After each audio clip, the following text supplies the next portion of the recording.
I started this company as an extension of a graduate research project I was doing at PSU. I took the bus every day, and anecdotally, I was just totally frustrated using ticket vending machines. Has anyone ever used that? You stick the card in. These machines blow. They just suck. And so I just thought, gosh, there could be an easier way to do this. The iPhone debuted around the same time, and I grew up watching Star Trek, like the old Star Trek, with my cousin, and I was like, this is it, man. This is the communicator. So I started this business based on something that I understood day to day, and it's what I really like about our company and what we're doing. I think that we are really in the right place at the right time. We're hitting a spot where these smartphones that all of us use are really just changing how we interact with day-to-day experiences that matter to us. If you ride the bus, what are people doing? They're either flashing you or they're on their phone, right? So they're looking, they're Facebooking, they're emailing, they're talking, whatever else. So I think that we're really going after capturing something that people are already doing and providing a convenient experience for them that makes their lives easier. On the flip side, we're also providing a really interesting service and set of data that's valuable to the service provider themselves. So the transit agency, the parking provider, the event or venue organizer. So I only have a couple minutes, so what I'm going to do, has anyone used this app? Anyone? Yeah, thank you. I'm going to Barbados. All right. So this is a iOS simulator. They are notoriously buggy, so if it breaks, it's one of your faults, not mine. Quick deal here, we use tab groups. So we've developed an app basically that's cross-platform, iOS, Android. We use a program called Titanium Studio. It's a compiling program where we write all our code in JavaScript. We use numerous frameworks there, so basically it lets us have one common code base and then we can compile to each native language. So I'm in buy tickets, and all I have to do here is decide who I am. I'm an adult. By the way, honored citizen, one of the best marketing terms ever made. Like, so sweet. Okay, I'm an adult, and I'm going to come in and purchase one of these fares that we offer through the app, maybe a day pass. And when I'm ready to buy it, I just press checkout. I have my credit or debit card already saved as a result of this, so I just click that, and it's going to buy my ticket. Damn, just like that. Bought it on the fly. There it is. So I have an adult day pass here. So I'm at my bus stop, I'm ready to go, let's do this, don't have exact change. I just press use, and it's like, are you sure? Because when you use this, it's gone. So I'm going to use that, and it's going to launch my ticket.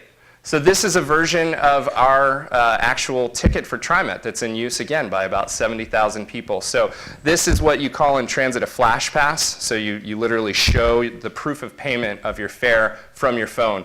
We use numerous layers of security to this, so it kind of looks fun and like hokey, but there's a lot that went into this. Number one, it looks like a TriMet vehicle, so it kind of feels like the city. Anyone watch Portlandia episode? Put a bird on it. Hello. Woo, there they are. We got birds on the ticket. It's animating, obviously, so that you can't take a screenshot and send that to your buddy who's like behind you. We have a little 2-digit alphanumeric code that we get via web service from TriMet, so all the drivers know that's the correct code for the day. The expiration for the actual fare itself blinks the first 4 minutes after you initially validate or use your ticket. And that came from the notion where fare inspectors in TriMet said, what's to stop you from just buying a ticket when you see me at the other end of the train, of the MAX? And we said, well, we can't stop that, but we'll give you a clear indication someone just recently used this ticket. And in that case, the operator or the fare inspector can say, can you launch this QR code? So we then embed a QR code that has unique ticket credentials, including where you actually validated the ticket, that they can scan with a separate handheld mobile app that we've developed called the Inspector app. So all the transit police and fare inspectors carry that GlobeSherpa app as well. They can scan that basically as an audit mechanism to the app. The other thing is that someone said, well, what if I just took a really sweet video of this thing? And our solution to that is what we call lights on. You can just tap the window and literally turn the lights on in the bus. So it's just an interactive feature that shows this isn't a video re-recording. So sometimes a driver will be like, yo, tap that thing. So that sounded weird. That didn't come out right. transit is our new commons of democracy. It's always colorful.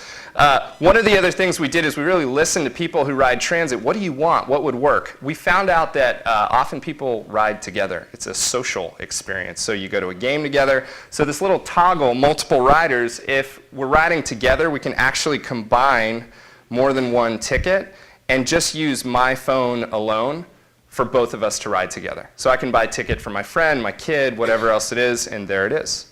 So moving quickly, that's really the rider app, as we call it, the rider application in a nutshell. We also have mobile services like trip planning, arrival time information, etc., but simple, sweet, and clean. Can I get some agreement with that? Okay, thank you. Okay. So this is the part of the story that's probably not told quite as much, which is our business intelligence software that we call TOMS. That stands for the Transaction and Operation Management System.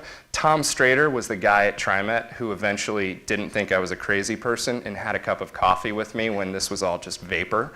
And so we named our product after him. It's awesome. Anyway, TOMS is where you come to get sales and transaction information if you're a TriMet administrator or a parking operator or a venue organizer. So we basically aggregate all the data from the mobile applications here, and we can come in and change the date range and look at different data here, and it'll slice and dice the data dynamically in real time. I can wait, that's fine. So you can actually, sorry, this is hard to see, but you can mouse over this graph and see just what the proportion of sales are based on product type or user type.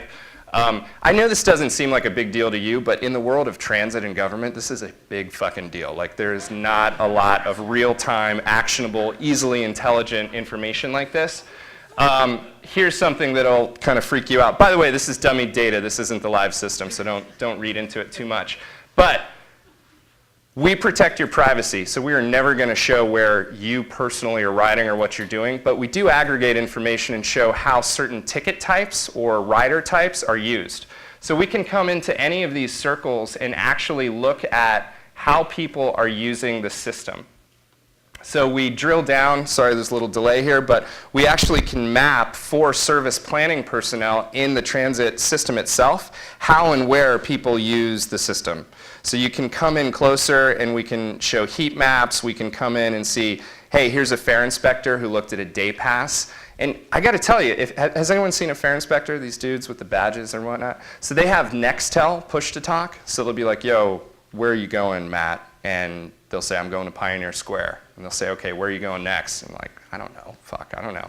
With all of this, you can actually map where these guys are going, what they're doing. So we're creating efficiencies, not just in operations, but this big data layer that helps them say, wait a second, more people are riding one particular side of the system than another during a peak hour. Huge stuff. How am I doing on time? I'm probably over, huh? How am I doing? I'm good? Do you want me to keep going? Okay, great. Why, thank you, Chris. So you can come in if you're here to orders, and here I am. My engine, God, all right, they totally bombed me here. They call me Fresh Rock, so here I am. Damn. So Fresh Rock, anyway, you can come in here and you can view the payment that I made, so we can come through and see actually what it was. And then it's funny because a lot of these transit agencies, they have official rules that say if you buy something you screwed up, there's no refunds. But what we found is when you work with them, you actually make the case they refund all the time. So we came in and we built them like a refund interface. So if someone stole your card, your kid bought the wrong ticket, et cetera, you can call them. And in the system, we can pull back the ticket, we can revoke the payment, or send you a credited ticket or even a courtesy ticket.